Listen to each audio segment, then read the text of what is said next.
Tu l'as sûrement remarqué, il y a très souvent un élève dans la classe qui a des notes incroyables, et ce presque dans toutes les matières.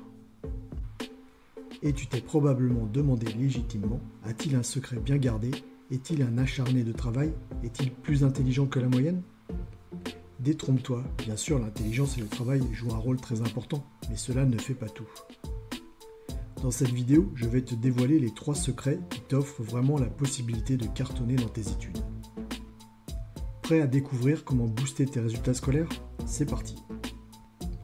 Premier secret, maîtriser les règles du jeu scolaire. Pour débuter, arrêtons-nous un instant sur la manière dont l'école française fonctionne aujourd'hui.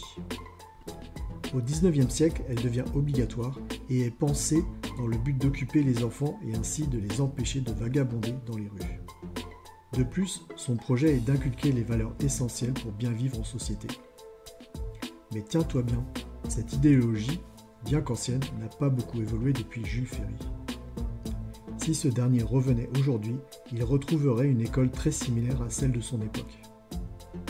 Pense un peu à ça, nous utilisons encore le modèle de l'enseignement simultané créé en 1680 par Jean-Baptiste de La Salle. Ce modèle, où un seul enseignant, vu comme le seul détenteur du savoir, dispense le même cours à tous les élèves au même endroit. Ce choix d'enseignement correspond plus à un mélange de tradition et de politique et n'a aucunement comme dessein l'efficacité. Il est clair que ce système peut sembler dépassé, surtout à notre époque où l'innovation et l'interaction sont clés. Heureusement, il existe des alternatives, comme l'enseignement mutuel ou l'enseignement inversé, au sein desquels les élèves interagissent davantage, les plus avancés aidant les autres, et l'enseignant jouant plutôt un rôle de guide. Les salles de classe sont également organisées différemment pour faciliter ces échanges. Tu peux penser que cela ne change pas grand-chose pour toi, car transformer le système scolaire n'est pas vraiment à ta portée. C'est vrai, mais en prendre conscience te donnera un sérieux avantage. Cela te permet de comprendre certains de tes blocages scolaires et de t'encourager à explorer d'autres méthodes d'apprentissage plus modernes comme l'enseignement mutuel ou l'enseignement inversé. Désormais, suite à ce constat, comment peux-tu adapter ta façon de travailler et ainsi vraiment tirer le meilleur de tes études? Prêt à changer les règles du jeu? C'est parti! Deuxième secret, les techniques infaillibles pour apprendre efficacement. Tu vas peut-être trouver ça surprenant, mais si l'école nous apprend beaucoup de choses, elle ne nous enseigne pas forcément comment apprendre. Oui, tu as bien entendu. Cours, prendre des notes efficacement ou même réviser et mémoriser l'information, ce sont des compétences essentielles qui nous sont rarement enseignées. Alors comment faire pour maîtriser ces compétences? Commençons par le début. Analyser et décomposer les cours. Chaque sujet d'étude est comme un grand puzzle ou un ensemble de Lego. Pour le comprendre, il faut le décomposer en petites parties qu'on appelle les briques de base de la connaissance. Ensuite, tu peux les relier dans ton esprit et ou sur papier à travers des notes et ou des cartes mentales. Cette démarche te permet de saisir les concepts clés et de comprendre de quelle façon ils s'articulent entre eux. C'est un peu comme assembler un Lego selon ton propre plan. C'est Niklas Luhmann, sociologue allemand du XXe siècle, qui a développé cette méthode, appelée Zettelkasten. Elle permet une compréhension plus profonde et personnelle du matériel d'étude, rendant l'apprentissage non seulement plus efficace, mais aussi plus personnalisé. Comprendre les étapes de l'apprentissage. L'apprentissage se fait en plusieurs étapes. La découverte. Quand tu rencontres un nouveau sujet, commence par te familiariser avec le vocabulaire et les idées principales. Pas de panique si tu ne retiens pas tout, l'objectif étant d'obtenir une vue d'ensemble. L'approfondissement.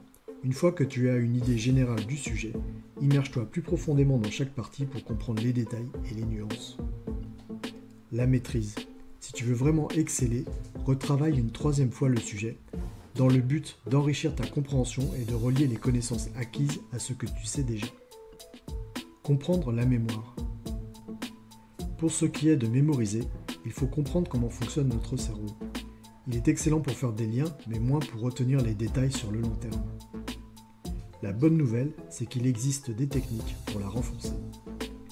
La première sorte de mémoire gère les informations dont tu te sers pour réfléchir. Quant à la mémoire à long terme, elle stocke des informations pour une utilisation future. L'astuce, c'est de savoir comment transférer efficacement les informations de l'une à l'autre. Cela nécessite de comprendre et de pratiquer des techniques de mémorisation et de révision que nous allons explorer. Troisième secret, prendre les rênes de ton apprentissage. Rien n'est plus démotivant que de rester passif et de subir ses études. Pour vraiment exceller, prends les choses en main et approprie-toi ton apprentissage. Imagine, aujourd'hui, nous avons un accès illimité à presque toutes les connaissances du monde. Peu importe le sujet, il y a toujours une multitude de ressources et de personnes qui proposent différentes manières de l'aborder. Il est quasiment garanti que tu trouveras une méthode qui résonne en toi. Mais que faire si un professeur, une matière ou un cours spécifique ne t'inspire pas? Voici la clé. À chaque cours, prends l'initiative d'aller au-delà de ce qui t'est proposé. De plus, enrichis et complète les enseignements avec des perspectives trouvées ailleurs. Fais également des liens avec d'autres matières ou d'autres cours. Cette approche intégrée transformera ta façon de voir ton apprentissage. Et, pour vraiment t'assurer que tu as bien assimilé un sujet, utilise la méthode de Feynman. Le principe est simple, essaye d'expliquer ce que tu as appris de manière à ce qu'un enfant de 8 ans puisse le comprendre. Si tu peux le faire, c'est que tu as atteint ton objectif d'apprentissage de ce sujet. Comme le dit l'adage, ce que l'on conçoit bien s'énonce clairement et les mots pour le dire arrivent aisément.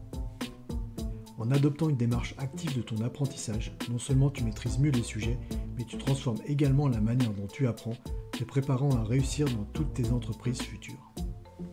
Pour conclure, exceller à l'école est vraiment à la portée de tous. Il ne s'agit pas simplement de travailler dur, mais également d'avoir une bonne méthode. Trouver le bon angle d'approche et concentrer tes efforts là où ça compte vraiment, voilà la clé. Souviens-toi, plus tu appliques cette façon de faire, plus tu progresseras et plus les concepts sembleront simples et clairs.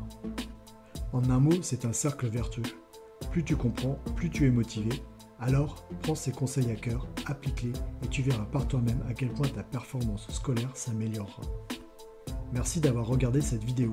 Si tu as trouvé ces conseils utiles, n'oublie pas de liker, commenter et partager. Et pour ne rien manquer de mes prochaines vidéos, abonne-toi à la chaîne. À la prochaine.